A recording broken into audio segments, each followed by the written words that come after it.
사사기 11장에는 이스라엘의 위대한 사사 중에 하나였던 입다의 사역, 또 암몬 족속과의 전투에서의 승리가 기록이 되어져 있습니다. 입다가 기생의 아들이었습니다. 평소에는 사람들에게 적잖이 무시를 당하여 그가 가지고 있는 달란트, 아마 무술에 능했던 것으로 보입니다.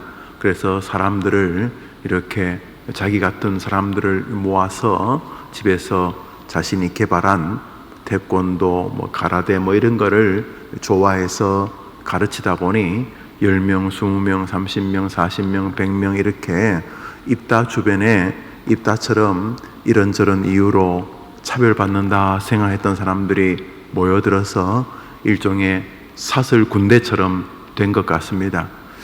좋게 말하면 사설 군대고 나쁘게 말하면 조폭물이 비슷해진 것이죠. 그런데 이제 이스라엘 지도자들, 장로들이 전쟁 앞에서 이렇게 저렇게도 안 되니까 입다에게 도움을 구한 것입니다.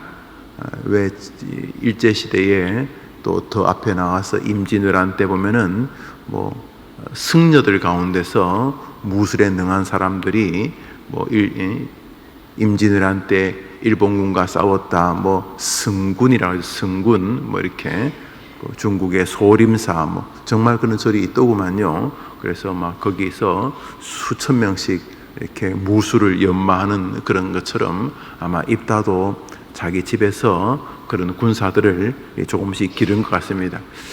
보기 나름이죠. 군사라고 할 수도 있고, 똘마니 깍두기 무리라고 볼 수도 있고, 여튼간에 입다가 그렇게 자기 무리들을 데리고 있었는데, 이제 평소에는 저 빌어먹을 것들, 저것들, 저 기생자식 이러던 사람들이 나라가 위기에 빠지니까 이 만만한 지도력을 가진 사람도 없고, 전쟁이 왔을 때에 제대로 무술을 가지고 전투를 할 만한 사람도 없다 보니 입다한테 와서 이렇게 자꾸 도와달라 그렇게 말합니다.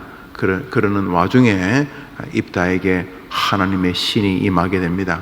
그러자 입다가 이제 암몬 족속과 싸우는 이스라엘의 수장이 됩니다. 그러니까 입다가 그의 신앙이 참 천박했다는 것을 알 수가 있습니다. 그러니까 하나님의 은혜가 임하자 아직 연결지 못한 신앙으로 보입니다. 하나님 앞에 기도하기를, 하나님 좀 도와주세요. 하나님 도와주시면 내가 인생을 다 걸겠습니다. 예를 들어서 주님 저를 도와주시면 지금 제가 이거 하고 있는 이 이렇게 있죠. 법관이라든지 또는 의사라든지 이런 데 다 그만두고 내가 목사가 되겠습니다. 선교사가 되겠습니다. 예를 들어서 이런 소원을 하는 분이 있을 수 있잖아. 그죠? 그런 것처럼 있다가 하나님 만일 이번 전쟁에 이긴다면, 그러니까 이 두 가지 마음이죠. 아마도 못 이길 것 같다. 자기 생각에 그 암몬이 훨씬 더 전술에 능하고 군대도 많고 이스라엘은 완전히 다 기가 죽어 있고 얼마나 사람이 없으면 자기 같은 사람에게 도와달라 그랬는가. 나라가 이게 거의 길이 없어 보인다. 그 황산벌의 계백 장군이 마지막으로 이제 신라와 당나라 연합군과 싸울 때에 자기 가족들을 자신의 칼로 다 죽였다고 하지 않습니까? 왜냐하면 이 전쟁은 내가 아무리 능한 장수여도 이길 수 없다. 우리 의자왕을 비롯한 이 지도자들이 다 썩었고 또 국민들도 패배의식이 가득하기 때문에 내가 반짝 나라를 며칠간 더 황산벌에서 막아내겠지만은 결국은 죽을 거다. 망할 거다. 그때 너희들이 계백의 가족이었다는 것을 알면은 훨씬 너희들을 유린하고 모욕할 것이니 어떡할래? 신라 당나라에게 죽을래? 내 손에 죽을래? 아버지 손에 죽고 싶어요. 그래서 계백이 자기 칼로 자기 자식들 목을 다 치고 황산벌에 나왔다고 하죠. 보통 사람이 아닙니다. 결국은 몇 번 이깁니다. 이기는데 신라에서 관창이죠. 관창이 뭐냐면 화랑인데 우리로 말하면 육사 막 입학했던 그 1학년짜리 고등학교 막 졸업하고 육사 막 입학했는데 전쟁이 나가지고 육사에서 제대로 배우지 못하고 그냥 육사 입학생 뭐 그런 거 깃발 달고 전쟁에 나왔는데, 다른 군인들보다 훨씬 나이도 어린 관창이 이렇게 싸우겠다고 달려드니까 계백이 이렇게 보니까 너무 어린 애라 가지고 다시 살려 보냅니다. 야, 부럽다. 너희 나라가 부럽다. 너희 같은 어린 애가 전쟁을 하는 너희 나라가 부럽다. 또 살려 보냅니다.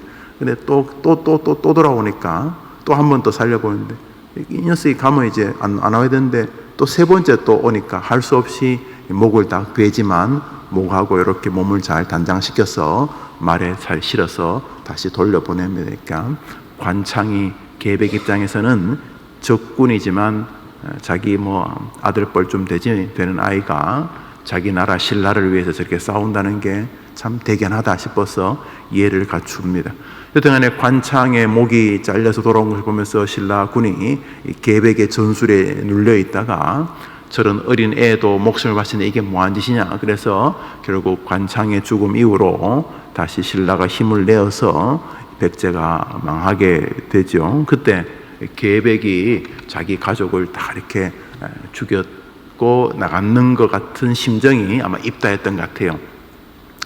그래서 입다가 신앙도 좀 부족한 친구인데 갑자기 이렇게 나라의 참모총장이 되고 또 하나님의 은혜가 임하다 보니까 이 양반이 좀 이렇게 흥분을 하고, 연결지 못한 신앙이어서 뭐 자기가 소원하면 뭐 자기가 지키면 될 텐데 괜히 어문하게 내가 이렇게 집에 만일 전쟁에서 이기고 돌아오면 하나님은 재물을 좋아하시는 것 같으니까 내가 그게 뭐 사람이든 짐승이든 여튼간에 나를 제일 먼저 맞이하는 게 있으면 그를 하나님께 제물로 번제로 드리겠다. 이 번제가 뭐냐 하면 이렇게 배를 갈라서 내장을 다 꺼내고 불에 태워서 제사하는 번제, 이스라엘 가장 대표적인 제사죠. 이렇게 서원 아닌 서원을 합니다. 학자들에 따라서 두 가지로 나누어집니다. 하나는 입다가 전쟁을 이기지 못할 줄 알았다. 이기지 못하면 절대로, 야, 만일 내가 대통령이 되면 그냥 내가 내 모든 재산 다 줄게, 이렇게 자기 생각에 자기는 절대로 대통령이 될 수 없다는 생각으로 그런 이렇게 이렇게 약속할 수 있잖아요. 뭐 도저히 불가능한 거를 약속할 수 있다. 그러니까 입다가 그랬을 가능성이 있다. 두 번째로 조금은 부족한 신앙적 황홀경에 빠졌다. 하나님의 성령이 자기 위에 막 임하자 막 가슴이 흥분되면서 하나님 내가 뭘 할까요? 뭐 하면 하나님 좋아할까요? 입다 생각에도 뭐 하나님이 부자인데 내가 무슨 재물을 드리거나 뭐 이것이 대단한 것 같지 않고 자신이 하나님이 큰 은혜가 임하자 서원을 한 것이 그것이 좀 과도하게 표출된 것이다. 이렇게 봅니다. 저는 모르겠어요. 여튼간 입다의 마음은 다 모르겠습니다만 몰라도 약간 이해가 될 듯 하기도 합니다. 입다가 자기 생애 가장 높은 자리에 올랐습니다. 평소에는 그 입다의 별명이 기생의 아들입니다. 기생의 아들 입다. 호가 백번 김구, 거산, 김영삼, 후강, 김대중, 자기 나름대로 이렇게 그렇다기에 뭘 짓잖아요. 그러니까 입다는 사람들이 기생의 아들 입다. 그 기생의 아들이 호입니다. 호. 어릴 때부터 초등학교 때부터 저 기생 새끼, 중학교 저 기생의 자식 평생 달고 다니는 게 기생의 아들. 그러다 보니 정상적인 공부도 못하고 어디서 그냥 똘만 애들 모아서 칼싸움 그런 거 하다 이렇게 무리가 좀 모였는데 전쟁이 나니까 어떤 리더십도 없던 이스라엘의 장로들이 와서 당신이 우리의 참모총장이 되어달라. 그랬으니 자기 생애 최고로 높은 자리에 오른 것입니다. 인간적으로 좀 흥분할 만하죠. 그리고 여러분 읽어보시면 하나님이 그에게 임합니다. 그러니까 이게 그냥 감격스러워서 굉장히 종교적인 언행을 해서 종교적인 번제를 드리겠다. 내가 전쟁에서 만일 이기고 돌아올 때에 내 집에서 누가 문을 열고 나를 맞이하면 그게 뭐 사람이든 짐승이든 여튼간에 내가 그를 하나님께 번제로 드리겠다. 그냥 전쟁을 하는데 정말로 하나님의 능력이 임해서 대승하게 됩니다. 암몬을 쳐부수고 이스라엘의 대승을 가져옵니다. 그리고 집에 돌아옵니다. 집에 돌아왔을 때입니다. 우리 29절부터 35절까지인데요. 29절부터 35절까지입니다.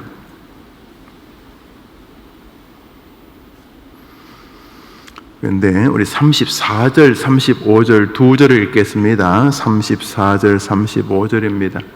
읽읍시다. 시작. 입다가 미스바에 있는 자기 집에 이를 때 보라, 그의 딸이 소고를 잡고 춤추며 나와서 영접하니 이는 그의 무남 동녀라. 입다가 이를 보고 자기 옷을 찢으며 이르되 어찌할꼬 내 딸이여, 너는 나를 참담하게 하는 자요 너는 나를 괴롭게 하는 자 중에 하나로다. 내가 여호와를 향하여 입을 열었으니 능히 돌이키지 못하리로다 하니, 입다가 전쟁에서 이기고 돌아와서 자기 집에 문을 딱 열 때에 아빠 하면서 그냥 노래 부르며 아빠, 우리 아빠가 이겼다, 우리 아빠가 승리했다, 평생 기생의 자식이라고 조롱받던 우리 아빠가 이스라엘을 구했다, 막 기뻐하는데, 그때 입다의 딸의 나이가 20대 참 멋진 처녀였다는 거죠. 입다가 너무 놀랐죠. 너무 놀랐어. 왜 놀랐겠어요? 나를 가장 먼저 맞이하는 그를 내가 번제로 드리겠다 그랬는데 너무 놀란 거에서 내가 참담하다 딸아, 네가 왜 먼저 나를 맞이하느냐, 막 그러면서 굉장히 절규하는 장면이 나옵니다. 자, 그 뒷구절이 이어져 보시면 이 입다 딸도 보통 딸이 아닙니다. 아빠가 만일 그러셨다면 저는 아빠가 하나님께 서원한 것을 지켜야 된다고 생각합니다. 내게 잠시만 시간을 주시면 내가 친구들과 가져야 될 시간들이 내가 조금 가질 수 있도록 도와주세요. 잠시 자기 시간을 가지고 입다의 딸이 그 아버지의 말을 따라 처녀로 죽었다. 또 처녀로 죽었다는 게 어떤 학자는 그대로 번제로 스스로 드려졌다, 그렇게 번제물이 되었다 하는 분도 계시고, 평생 번제의 마음으로 나실인들 머리에 칼을 대지 않는 나실인으로서 삼손처럼 평생 처녀로서 그냥 어느 주의 전에서 평생 주를 섬기면서 처녀로 살다 죽었다, 이렇게 해석하는 분이 계십니다. 저는 1차적으로 번제로 죽었을 것이라고 생각을 합니다. 말이 안 되고 안타깝고 하나님이 인신제사를 좋아하시는 분이 아니지만 그러지 않았겠나 생각합니다. 그러나 또 평생 처녀로 죽은 것을 이스라엘 백성들이 그녀가 죽은 날을 애도했다는 것을 볼 때에 처녀로 죽었다고 하는 것이 꼭 번제의 심정으로 우리가 주님 저를 바칩니다 이렇게 말할 때 우리가 무슨 교회 와서 이렇게 불에 타 죽는 건 아니잖아요. 내가 주님께 나를 바칩니다 그러는 것이 그런 세상적으로 좋은 자리를 기꺼이 뒤로 하고 선교사로 또는 목회자로 길을 간다 이런 것일 수도 있으니까 그렇게 해석하는 분도 계십니다. 여튼간에 지켜졌다는 거죠. 그녀가 한 말이, 그리고 그의 아버지 입다가 한 말이 지켜졌다, 그런 이야기입니다. 지켜졌다, 그것이 11장 사사기 내용입니다. 여기서 입다의 경솔한 서원이나 또 서원한 것은 지켜야 된다는 이런 교훈을 여러분에게 드리고 싶어 하는 것이 아닙니다. 오늘 아침에 상고할 것은 입다와 입다의 딸도 하나님께 서원한 것이 지켜졌다 하는 사실입니다. 지켜졌다. 오늘자 날주 마가복음 10장입니다. 마가복음 10장입니다. 오늘자 날주 마가복음 10장입니다. 마가복음 10장입니다.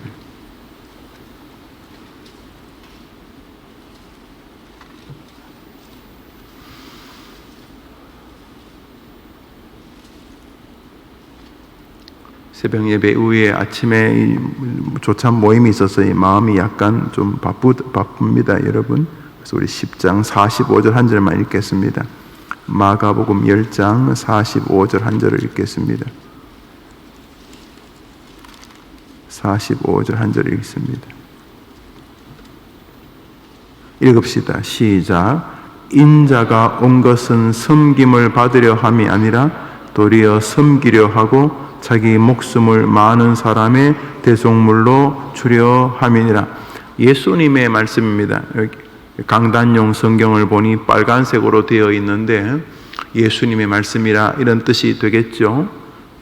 인자가 온 것은 섬김을 받으려 함이 아니요 도리어 섬기려 하고, 그렇죠. 예수님 자신이 지금 이 땅에 오신 이유가 섬기려는 것인데 최종적인 목적은 무슨 섬김이냐? 자기 목숨을 많은 사람의 대속물, 죄를 대신 속하는 제물이라는 말이죠. 대속물, 사람의 죄를, 저나 앞에 앉은 뭐 장로님, 권사님, 이런 집사님, 장로님, 저기 뒤에 앉은 청년들, 여러분들의 죄를 대신 속죄하기 위하여서 예수님 지금 하는 말이에요. 내가 온 것은 내 목숨을 많은 사람의 대속물로. 김용우 지금 아침에 이렇게 강단에 설교하고 있는 죄인 저 사람들이야 설교라도 안 하지. 너는 임마 죄인이 강단에 서가지고 똑같은 죄인인데 너도 저 강단에 아래에 앉아서 너는 임마 무릎을 꿇고 설교를 들어야 될 놈인데, 네 같은 놈이 지금 기어 올라와가지고 강단에서 설교하고 있는 너는 임마 훨씬 더 죄가 많잖아. 남들은 그래도 설교라도 안 하는 죄를 짓는데 너는 이놈아, 다른 사람보다 뭐 좀 나아 보이는 듯이 설교하고 있는 이 죄를 짓고 있지 않느냐 하고 있는 저 말입니다. 딱 제 심정입니다. 제가 왜 목사입니까, 여러분? 제가 뭐 여러분에게 무슨 설교할 만한 인물입니까? 물론 뭐 업이 이것이니까 성경을 좀 더 많이 생각하고 묵상하고, 또 업이 목사니까 하나님과 좀 더 가까이 지나려고 몸부림이야 치겠지만은, 제가 목사 된 게요, 그 노회가 모여가지고 저한테 안수하는 순간 제가 목사가 되었어요. 무슨 노회가 국가기관입니까? 뭐 대법원입니까? 헌법재판소입니까? 거기서 이렇게 목사들 몇 명이 모여가지고 저한테 안수를 했어요. 제가 그게 목사가 되었어요. 그 여러분이 인정 안 하면 그건 뭐 노회가 애들 장난 같은 거지. 그러면 저를 뭐 목사로 부를 필요 없고 그다음부터 딴 거로 부르셔도 관계가 뭐 부르실 수도 있을 거예요. 그런데 보니까 다 이렇게 뭐 여러분 뭐 노회가 그 저보다 다 훌륭한 목사님들이시겠지만 뭐 그래도 그분들도 죄인이죠. 그런 분들이 모여서 저를 이렇게 안수해서 그 전까지 목사가 아닌 사람을 목사님 이렇게 불러주고, 또 이렇게 강단에 이제 목사라고 올라왔지 않습니까? 이렇게. 그러나 뒤집어 보면 저나 여러분이나 다 죄인 아닙니까? 죄인. 도리어 성경에서 선생 되기를 조심하라니까 목사 장로들은 훨씬 더 두렵고 떨어야 되죠. 깜들이 아닌데 지금 그러고 있으니까 우리가 다. 자, 이런 죄인인 저를 여러분을 위해서 예수님이 뭐라고요? 인자가 온 것은 자기 목숨을 많은 사람의 대속물로 주려 함이라. 대속물, 김영우의 죄를 대신 속죄하는 제물로. 누구? 예수님, 어떤 분, 성자 하나님, 삼위일체, 성부 하나님, 성자 하나님, 성령 하나님, 하나님이신 예수 그리스도가 이 땅에 오신 이유는 자기의 목숨을, 자기의 생명을 저의 대신 죄를 속죄하는 제물로 주기 위함이라고 하셨는데, 이제 물어보겠어요. 그 시덥잖은 입다가 한 말도 지켜진다면은, 그 입다가 그 믿음도 좀 부실하고 그 출신도 좀 부족하고 또 뭐 신앙도 좀 부족하고, 이건 뭐 성경에서 거의 나타나지도 않는 인신제사라는 뭐 자기 생각에는 그게 엄청난 신앙의 뭐 영역 같이 느꼈는지는 모르지만, 그거 뭐 성경에서 입다가 그 자기 자식을 제물로 바친 것을 긍정적이냐 부정적이냐 판단하지 않습니다. 그냥 이스라엘 백성들이 그 기생의 아들 입다의 딸이 평생 처녀로 살다가 안타깝게 이렇게 죽은 것을 참 애통해한다. 그래서 그날이 되면 늘 그날을 기념하면서 애통해했다. 뭐 이 정도로 나오고 끝나니 입다가 한 말에 대해서 판단을 좀 중지합니다. 입다가 그 시작되없는 서원을 해가지고 아니면 입다의 서원은 거룩하다. 어느 쪽도 말하지 않습니다. 중요한 것은 그 기생 아들 입다가 한 말도 지켜진다면 그것이 오늘 아침에 상고할 것은 기독교의 복음의 위대성 말입니다. 그 일개 장군 입다가 한 말도 지켜진다면, 입다가 한 말도 그대로 이루어졌다면 예수 그리스도 하나님이시 하신 말씀이 이루어지지 않겠느냐. 우리가 엄청난 사람이어서 구원받은 것이 아니라 예수 그리스도의 그분의 권위, 우리가 열심히 노력하고 어느 종교는 어떻게 기도하고 또 초파일 되면 또 이렇게 물고기 사가지고 또 강에다 풀어주고 보시하고 오면 나눠주고 하여튼 간에 고기 참 안 먹고 채소 먹고 하여튼 간에 굉장히 노력을 하죠. 노력을 해서 그래서 참 훌륭한 사람이 되어지려고 하고 그분들은 자기들의 어떤 그런 뭐라고 할까요? 지도자까지 되려고 하죠. 그래서 성불하라는 말 참 멋있는 말이죠. 성불하십시오. 성불이 뭐냐 하면 부처님처럼 성화되어 부처님 수준까지 부처님이 되라. 부처님 되십시오. 이 말이 성불. 지금은 마귀 새끼지만 이게 자꾸 돌을 닦고 안에 있는 죄를 자꾸 버리면서 그저 온 우주가 담기는 그 무의 세계, 온 우주가 다 담기면서도 죄와 악이 없고 나와 남이 없는 말 그대로 해탈의 세계, 그저 오직 부처님의 정신만이 가득한, 정말 말 그대로 내가 부처가 되고 부처가 내가 되는 수준. 멋진 말이죠. 성불. 그래서 그들은 끊임없이 이렇게 돌을 닦습니다. 더 나은 인간이 되려고. 기독교의 일부분 그런 요소가 없는 건 아니에요. 예수 그리스도를 구주로 믿고 그 구원의 감격 때문에 어떻게 하면 하나님을 기쁘시게 해드릴까? 그저 그분 앞에 죄송해하고 그분 앞에 고마워하는 과정에서 발견되어지는 일종의 주님을 사랑하기 때문에 나타나는 여러 가지 반로적 형태들이 있습니다. 조금이라도 주님을 기쁘시게 하는 게 뭘까? 내가 선교의 길을 내 남은 생애를 드려야지. 내가 열심히 벌었던 것들 주님을 위해서 좀 사용해야지. 여튼간에 부처님 수준은 아니어도 정말 주님이 기쁘시게 하고자 하는 그런 삶을 살고 싶은 강렬한 욕구에 휩싸입니다. 너무 감사해서. 그렇다고 예수님 수준이 될 생각은 꿈에도 없습니다. 우리는 그래도 우리가 안에 죄가 있다는 걸 알기 때문에 우리는 구원이 나를 득도해서 어제보다 내가 더 이렇게 신령해져서 구원에 도달한다고 생각하지 않습니다. 그렇게 가르치는 그 이상한 종교인들, 특별히 사상적으로는 좀 좌파적 성향을 가진 기독교인들이 조금 착하게 살아서 구원에 도달할 것 같은, 이걸 우리는 리버럴한 신학, 자유주의 신학이라고 말하면 굉장히 착하게 살자고 말은 하지만은 보통 그렇게 사는 사람들이 안 착하죠. 대부분 안 착하죠.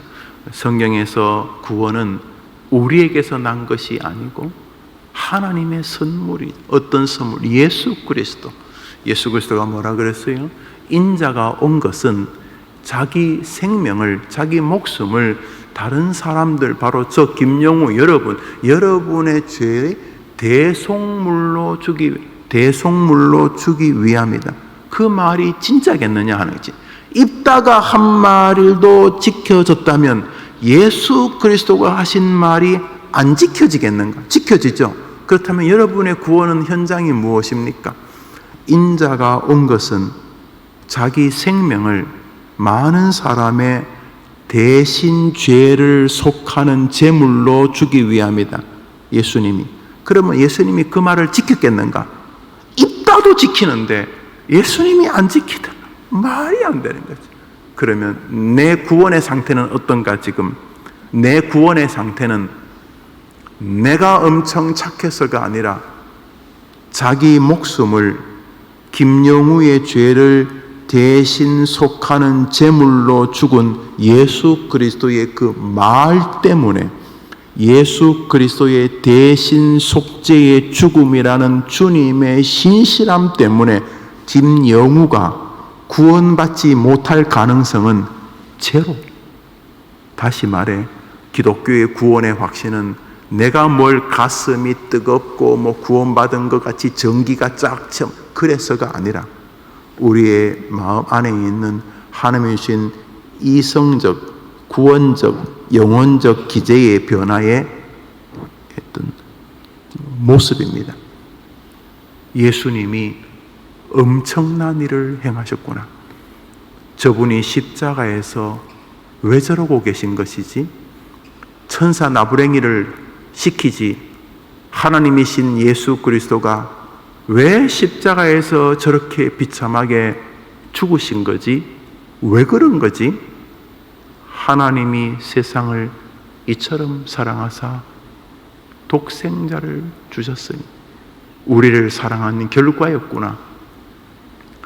인자가 온 것은 자기 생명을 나를 위한 대속물로 주기 위함이셨구나.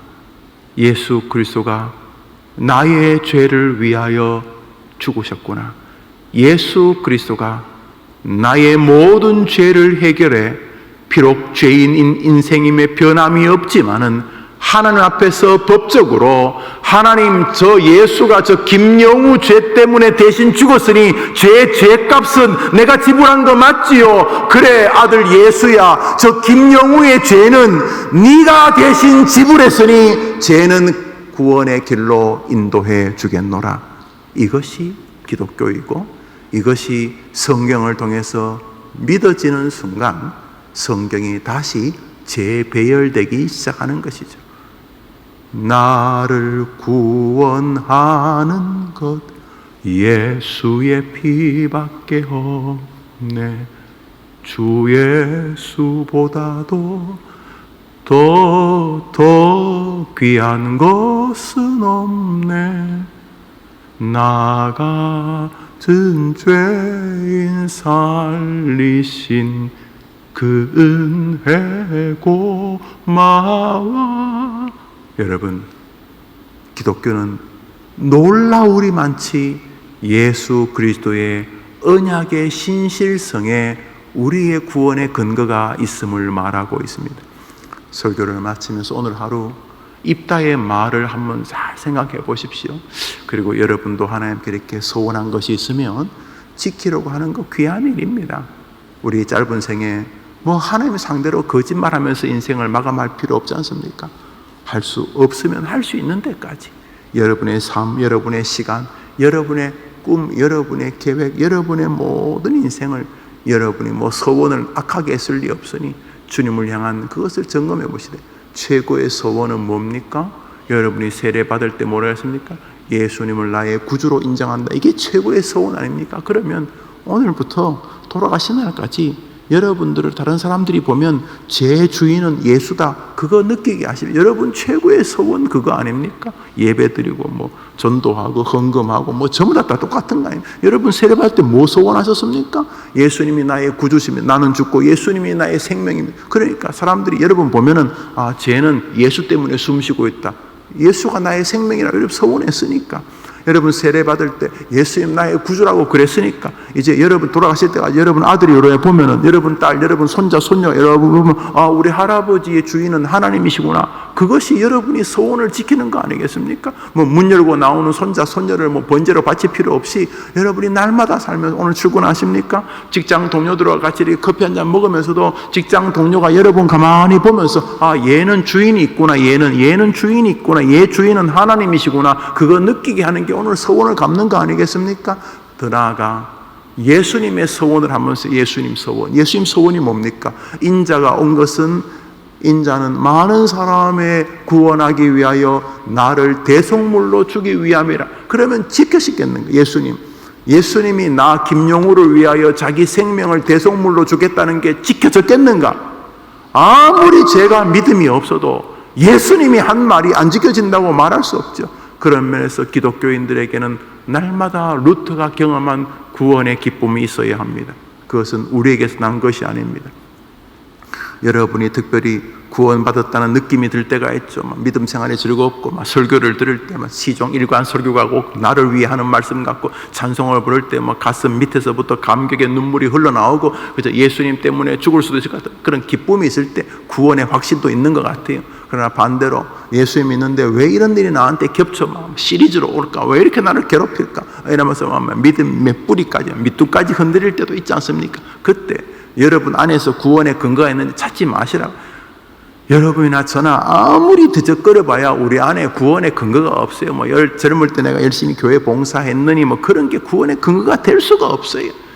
우리 안에는 구원의 내가 지난번 예배당을 지을 때 헌금을 멈춰나게, 그게 구원의 근거, 감사하긴 하지만 그게 구원의 근거가 될 수 없어요.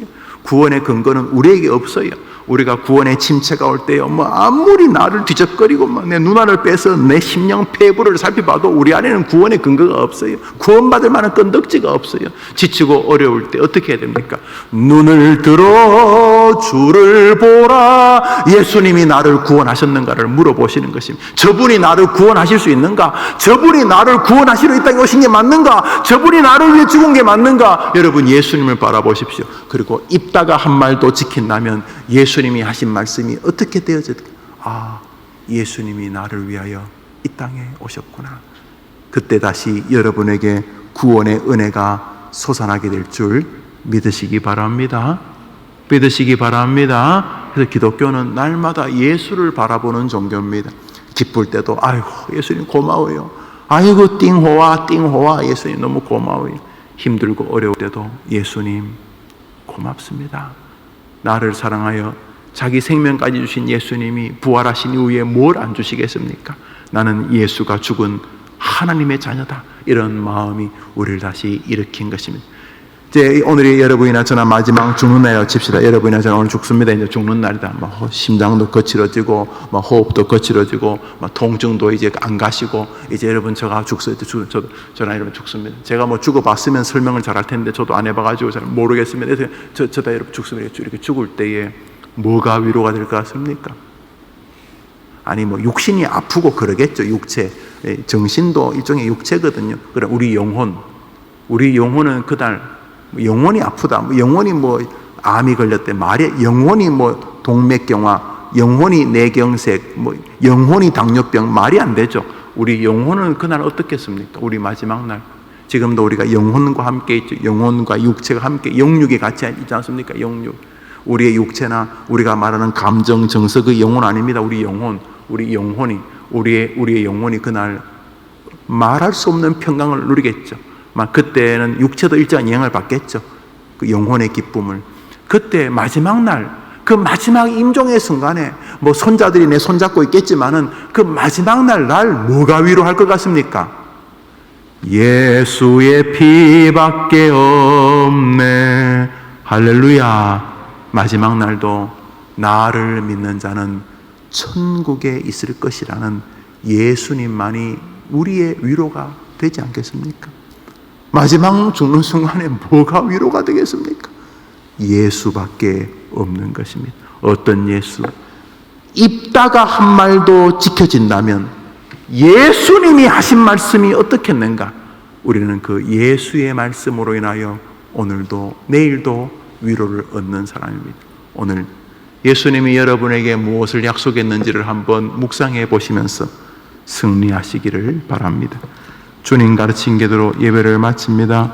하늘에 계신 우리 아버지여, 이름이 거룩히 여김을 받으시오며 나라의 마옵시며 뜻이 하늘에서 이룬 것 같이 땅에서도 이루어지이다. 오늘날 우리에게 일용할 양식을 주옵시고 우리가 우리에게 죄 지은 자를 사하여 준 것 같이 우리 죄를 사하여 주옵시고 우리를 시험에 들게 하지 마옵시고 다만 악에서 구하옵소서. 되게 나라와 권세와 영광이 아버지께 영원히 있사옵나이다. 아멘. 기도합시다.